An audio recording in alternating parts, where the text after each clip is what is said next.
Loyalam E-PAO tabiriba khudimakpu Huitram Susmitana namidangi pau pizari ahanbida maruoiba headline. Mahairoi listing kumapanga humpumangana saruk yaduna center chamaga tarani thoida kosemgi makhada class 12 ki exam ngasidagi hokre. Emasingna Lupa chonga Louraga Wakat Meephambani Haina Maral Sirakhiba Barishki Yumda mama oibi kayana Thomjinkhre. Center na thamliba suspended animation athubada lauthokadabani haina Priya Lakshmi na phangdorakli.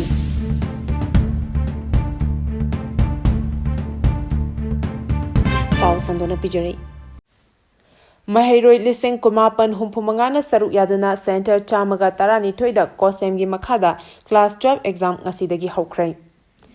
Chahi asigi oina Council of Higher Secondary Education Manipur kosemna lauba class 12 ki exam ngasidagi hokhibaga loinana punna mahairoi listing kumapan ga humpumangana saruk yari. Apuna mahairoi asigi manungda arts stream gi oina mahairoi listing taret ka chatruk kunthani thoi science ki mahairoi Lising kunga chanipan maudra humdoi amadi commerce ki oina mahairoi chaungaga nipuna saruk yari. Exam asi ching amasung tamda punna center ta chamaga tarani thoida pangthokli. Masigi manungda chingda exam center kunipan amadi tamda center humdra marini. Ngasidagi haudona pangtholiba kosemna lauba exam asida council gi member ahum na saba flying squad nifunipan center sing asida chatuna ingna china exam pangthonaba amadi nataba pambai sizinadana ba yengsili.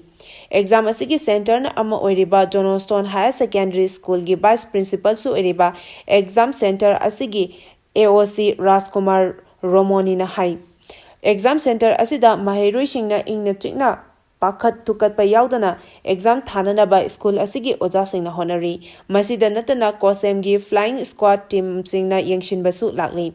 mahiroi singna nataba pambai sizinadana exam thabiyu class 12 ki exam asi loiraba matung makhatana mahi tamba amadi competitive exam sing thagadaba kaya su leibana kanglon chumna masagi akhangba adu ibiyu exam asi ingna chikna pangthokna bo honabada mama mapa amadi mari leinaba singna mateng pangminasi haiki Tamgi oina exam center sing asida chatuna paulo ruba matamda ingna chikna exam pangtholaba thenaki exam center singi akwabida security personnel singna su ngak shenduna lekhi ngasi ahan banumita MIL subject thoki exam loiba phawbaja pamdaba thodok thopagi pau lakpa leite Emasingna Lupa chonga Louraga Wakat Meephambani Haina Maral Sirakhiba Barishki Yumda mama oibi kayana Thomjinkhre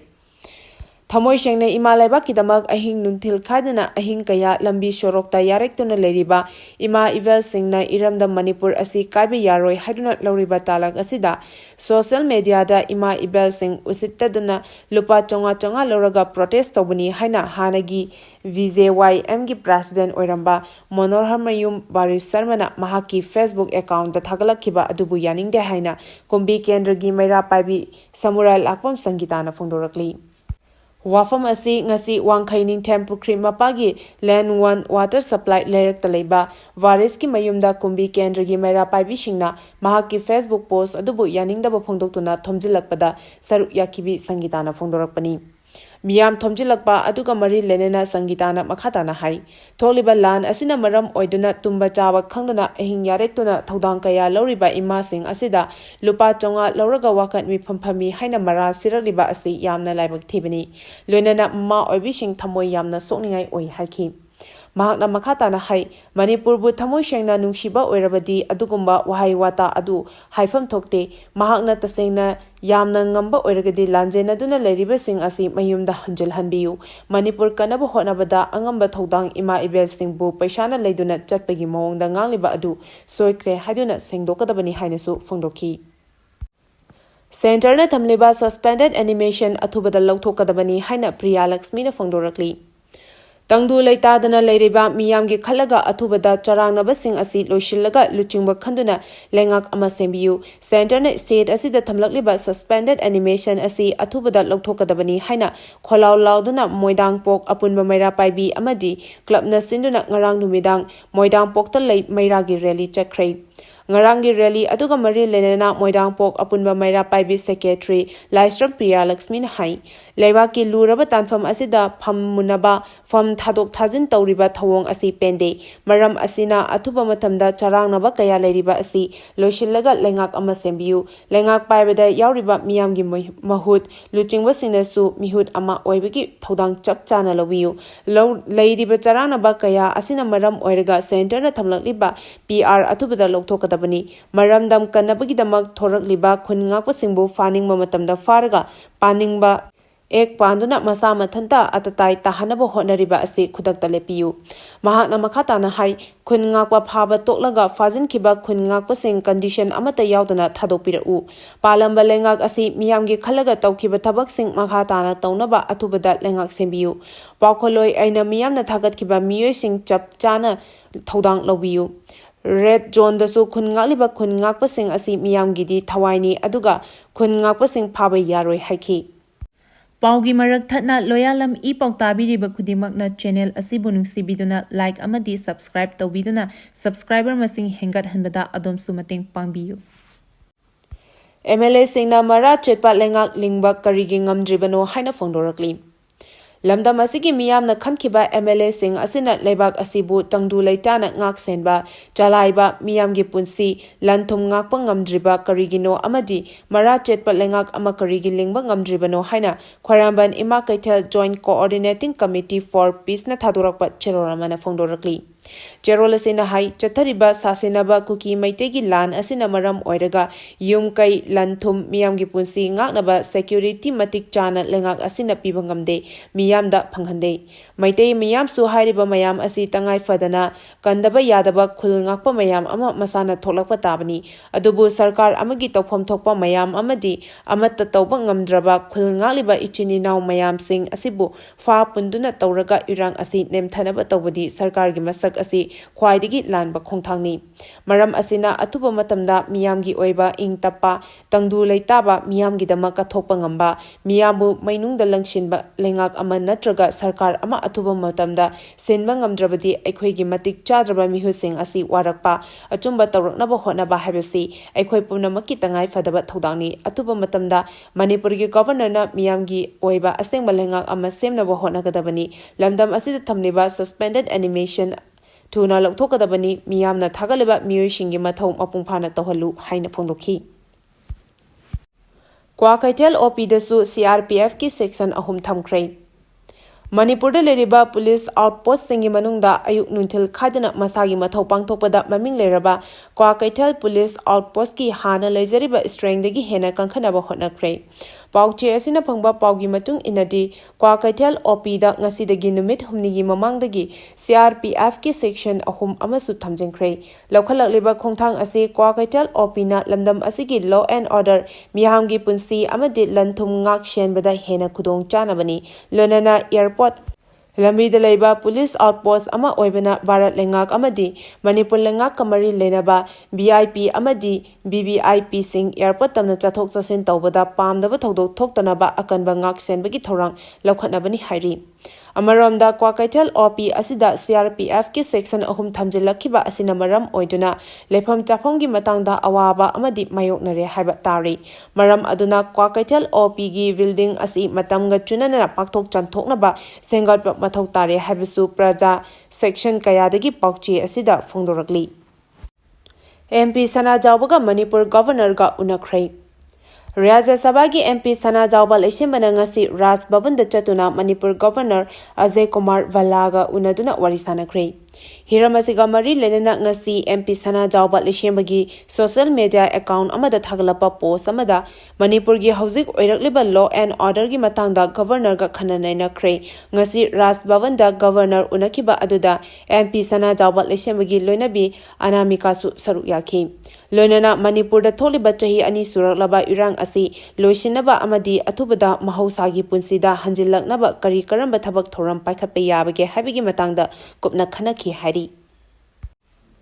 ZP Women College Imphal Inkhatkiba chahi humpu pharakpagi Diamond Jubilee celebration pangthokre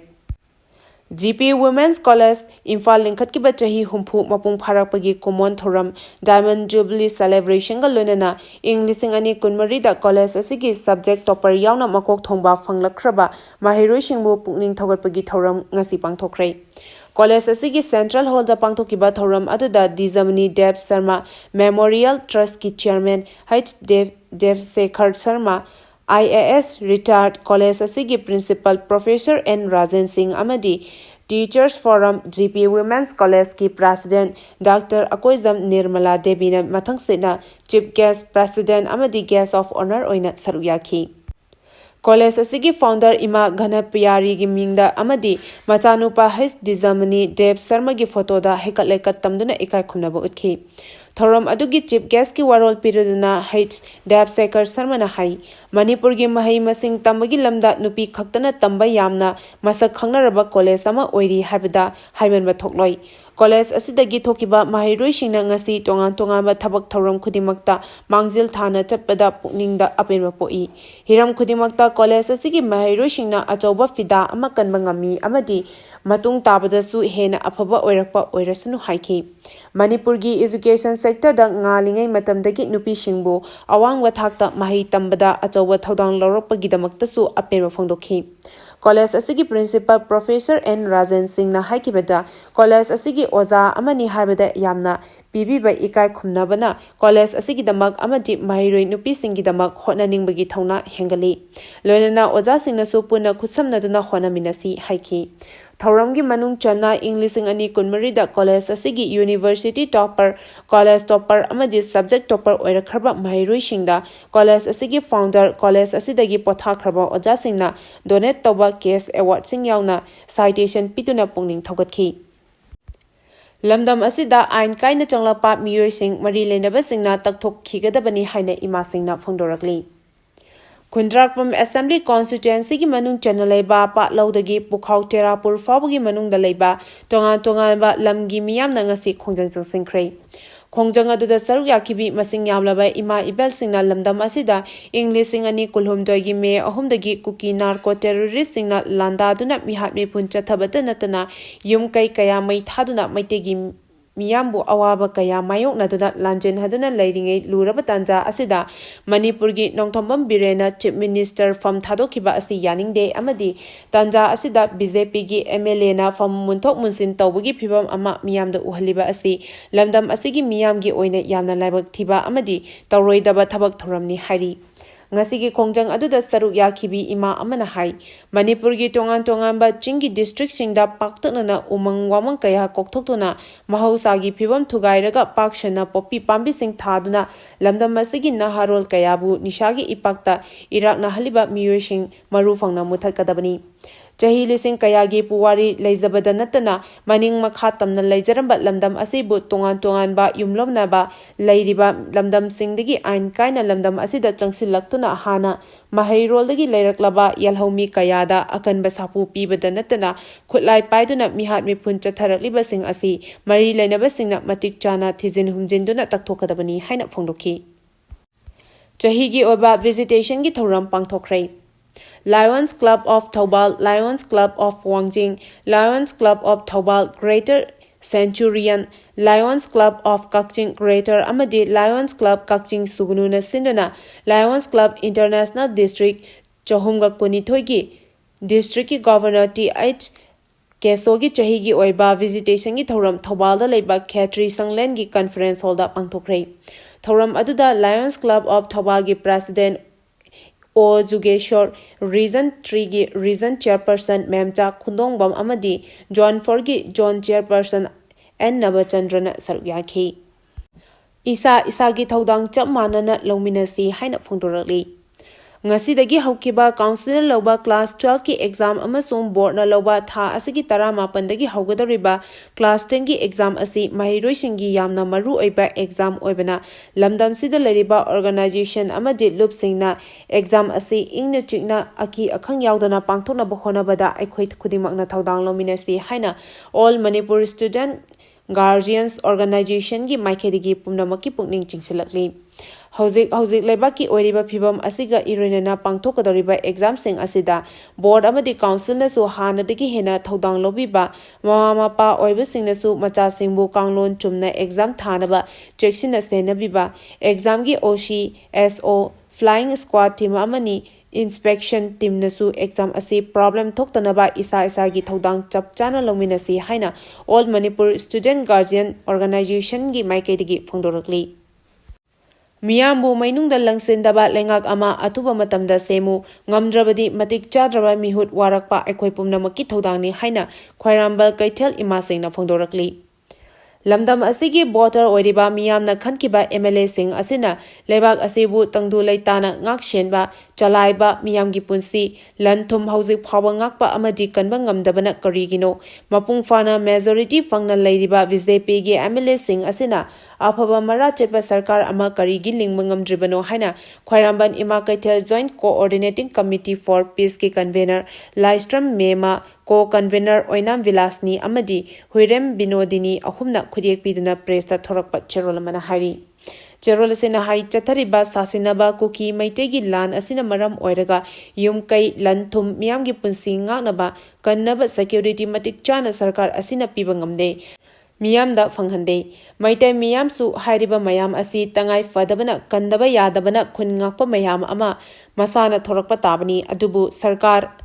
amagi tawfam thokpa mayam amadi amata tawba ngamdraga khun ngaliba icha Inau mayam sing asibu fa punduna tawraga irang asi nemthanaba tawbagi sarkar gi machar asi khwaidigi lanba khongthangni maram aduna atuba matamda Meeyamgi oiba ing tappa tangdu leitaba Meeyamgi damaka thokpa ngamba Meeyambu mainungda langsindaba lengak ama atuba matamda semba ngamdrabadi makhoigi matik chadraba mihut mayam asi warakpa achumba tawraknaba honaba habasi aikoi pumnamaki tangai fadaba thodangni hari Cherolasena hai atuba matamda Manipur governor na Meeyamgi oiba asengba lengak ama semnaba tawgadabani lamdam asida thamliba suspended animation thuna lauthokadabani praja Meeyamna thagatkiba miyoishingi mathau mapung fana tawhalu president rule thamnaba Meeyamna makhoibu thagatkiba natte habasi punna khangadabani varalengak amadi Manipur lengak na Meeyamgi apamba ain mapung fana lingba lengak ama atuba matamda thamnaba sinbigadabani ngasi kaithel phambi aikoina kaithel phamba fangjariba lengaki senmitlonda kharadang oirabasu mating pangba ngamlaba asi khun ngakpa ichasing laibana ngamlibani hari Cherolasina arubada haribadi athubada anoba lengak sembiu suspended animation athubada lauthou prajana thagatkiba mihut mathau tawhalu PR athubada lauthou amadi khun ngakpa phaba yaroi haibasini Paugi marak thatna Loyalam E-PAO tabiriba khudimakna channel asibu nungsibiduna like amadi subscribe tawbiduna subscriber masing hengat hanbada adom sumating pangbiyu Arubada marueba pau amuka na pizari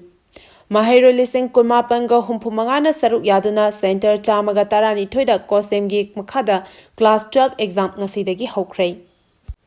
Emasingna Lupa chonga Louraga Wakat Meephambani Haina Maral Sirakhiba Barishki Yumda mama oibi kayana Thomjinkhre Center na thamliba suspended animation atubada lauthokadabani Haina Priya Lakshmi na phongdorakli Matang asida Loyalam E-PAO na namitangi pau pibel lozare tabiri ba khudimako amuka hana khurumjari